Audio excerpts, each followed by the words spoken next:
Self love and selfishness இது ரெண்டுத்துக்குமான வித்தியாசம் தெரியாம நிறைய பேர் கன்ஃபியூஸ் பண்ணிக்கிறாங்க. ஃபர்ஸ்ட், செல்ஃப் லவ் அப்படிங்கிறது உங்களை மதிக்கிறது, உங்களுக்கான விஷயங்களுக்கு முன்னுரிமை கொடுக்கிறது. அது மட்டும் இல்லாம ஒரு எல்லைகளை வகுத்துக்கிட்டு மற்றவங்க காயப்படுத்துற மாதிரியோ கஷ்டப்படுத்துற மாதிரியோ வார்த்தைகளை பேசாம இருக்கிறது. அது மட்டும் இல்லாம நோ சொல்றது.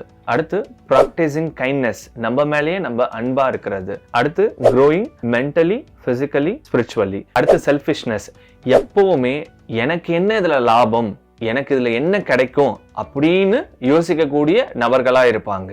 அது மட்டும் இல்லாம இக்னோரிங் ஆர் யூசிங், தனக்கு ஒரு பலன் கிடைக்குதுன்னா மற்றவங்களை பயன்படுத்துறதும், இல்ல அவங்கள ஒதுக்குறதுனால ஒரு பலன் கிடைக்கும் அப்படின்னா அவங்கள ஒதுக்கவும் செய்யறது. அது மட்டும் இல்லாம மற்றவங்களோட உணர்வுகளுக்கு மதிப்பளிக்கிறதே இல்லை.